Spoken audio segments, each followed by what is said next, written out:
Sabah al-khair. Right now I want to talk about a particle in formal Arabic that we can use for urging and suggesting and presenting strong opinions about what can or should be done. In Arabic we call this structure lam al-amr, the lam of ordering, or the lam of commanding, we might say.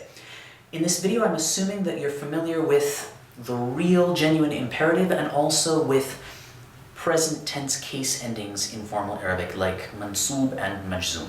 If you need a refresher on those, we have other videos that you can go watch and then come back here. So in Arabic, the true imperative, the genuine imperative, can only be constructed in the second person. You do this, all of you do that. But this structure enables us to say something in Arabic closer to let's do this or let them do that. It's a bit softer socially than the real imperative, just as let's do X is different from saying do X in English. Constructing this structure is really very simple. We start with that preposition, lam,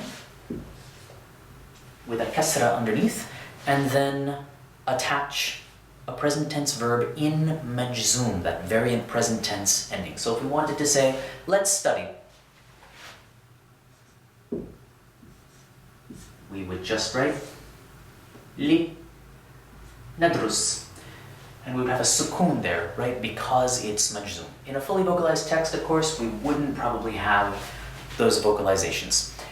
We can also, if we want, attach a fa to the lam, and fa is a bit like so in English. It enables us to connect an idea a little more directly with any idea that preceded it.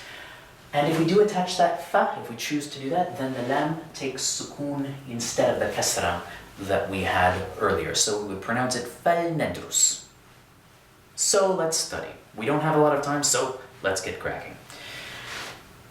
So a couple of examples. If we want to say, I have some free time, let's go to the cafe. عندي وقت فراغ.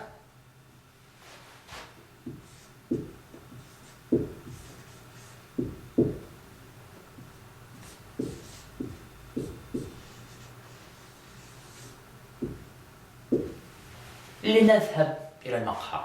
And again, we would have sukoon there because it's majzoom. The words that are famously attributed to Marie Antoinette when she heard that the people didn't have bread, well, let them eat cake. أليس عندهم خبز? Here we have a complete idea. Maybe we could use a fa and say,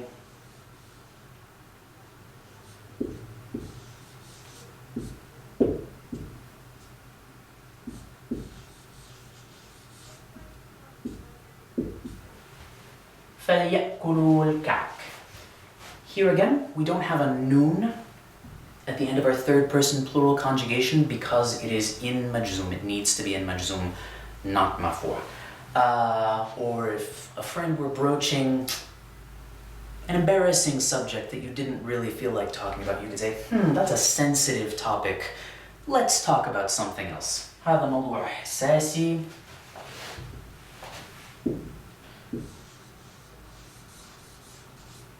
لنتكلم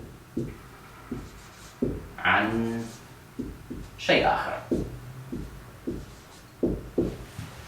Once more, we would have that sukoon because it's majzoom. A couple of other things that I want to mention.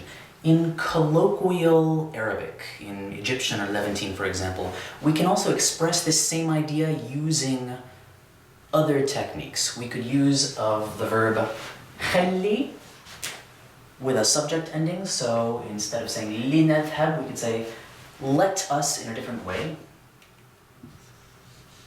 خلينا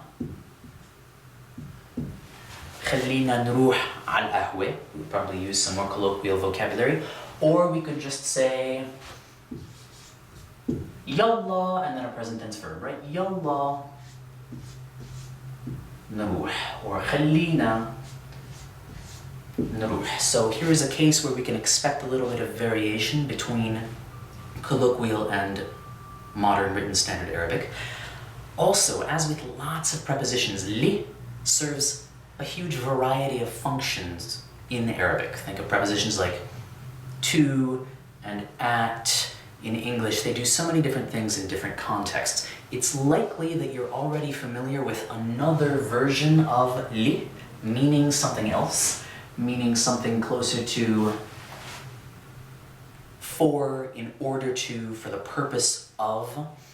For example, if you wanted to say, I'm studying to get a degree, we could express that in Arabic, أدرس لأحصل على الشهادة.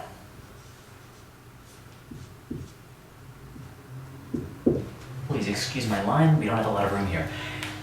One difference, a very, very small difference, is that after this li, it's not lam al-amr, we call it lam al-ta'lil, sort of the lam of explanation. Why are you doing this? For that reason. The verb, the present tense verb that follows lam al-ta'lil is going to be mansoob. So here we wouldn't have a sukoon, as in these examples, we would instead have a fatha. In a fully vocalized text, we might see it. If we're reading something loud in a formal context, we might have to worry about that. But in most texts that we read, we're not necessarily going to get that visual information. So as always, if we're reading a text and we see a li, the context of the text is going to be our most important guide.